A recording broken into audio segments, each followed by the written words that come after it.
unbehaved today.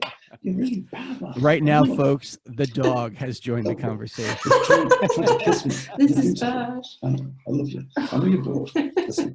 That's why Rusty the cat got locked out of the room. Oh gosh. He'd be right here. And then Bash would be even more crazy if he saw a cat.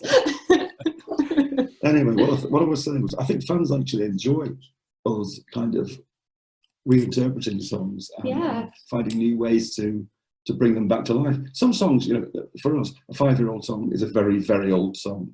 Mm-hmm. It feels like a very old song. Oh, sure. So, you know, to do it in a different way, different instruments, or change the format of the song, I think it becomes exciting, renewed. It becomes born again. And well, you know what? Great. That's interesting you say that. I find it interesting because some genres of music get away with that more easily than others. I think being considered, now you get written up in progressive magazine, prog magazine, a lot. Your shows have been reviewed and you've been spotlighted and what have you. And I think that's fabulous. But progressive rock or progressive music is one of those genres where you can basically take a song and do anything with it, and it would still be, you know, in that progressive mentality or progressive performance, as opposed to somebody like, and I've seen it happen, and I love the guy, Elvis Costello will perform his hits, but he'll perform them completely differently in the way they were recorded. And to a rock audience, just to a straight ahead rock audience, that's not always well received.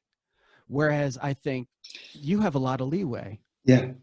You know, I agree. And I'm such a hypocrite because if I went to see Yes, I'd want to hear Yours Is No Disgrace exactly like it was on the album. Or else I'd be really upset. But because I'm so, this is so hypocritical. I've never tripped myself up so bad.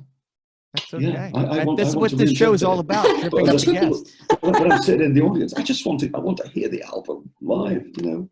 But that's really bad. It is. I think I'd rather see the artist.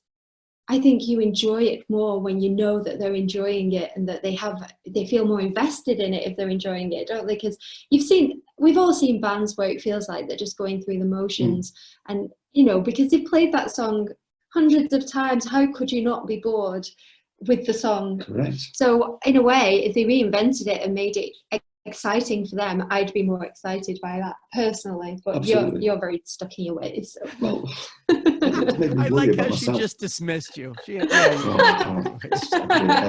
So I see the band hierarchy now. Okay.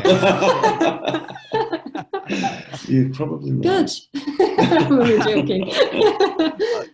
Before I move on, there was something you said before about the songs, a couple of the songs in particular being melancholy, and I steered away from that for a while because I don't usually want to make my guests cry.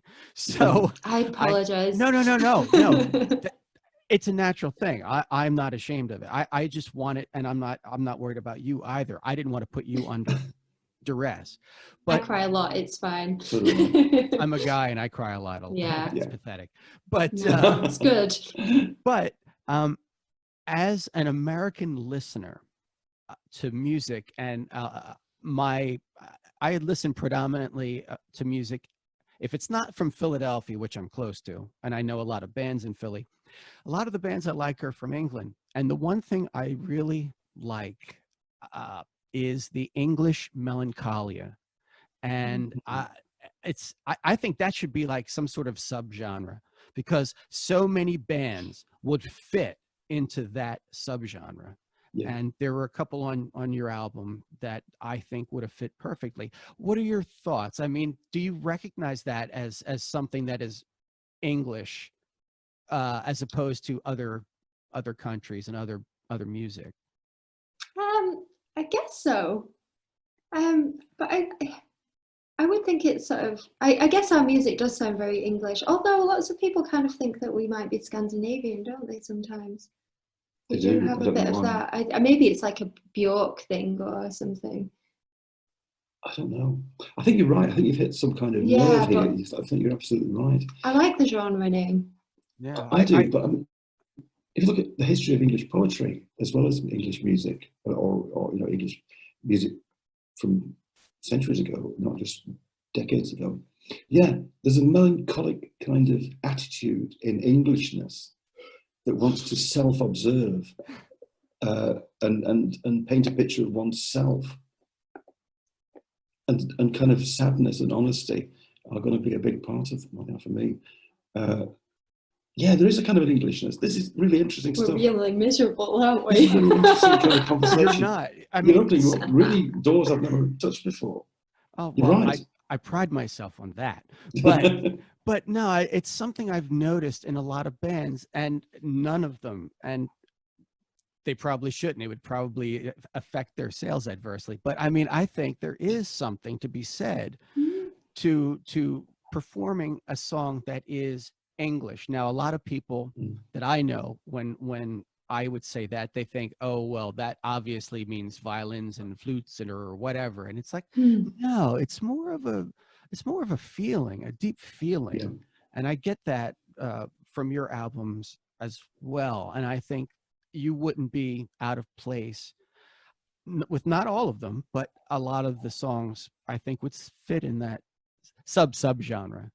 Yeah. And that's a compliment. That's meant to be a I compliment. take it as That's such, yeah. No, I think we are quite introspective, aren't we? You know, we do, you know, that's how we approach our music. We don't paint with external colors, do we? It's all from ourselves, everything. And, you know, we write our best work when we're sad. It's just, it's just how it is. And I guess a lot of artists use the neuroses for good.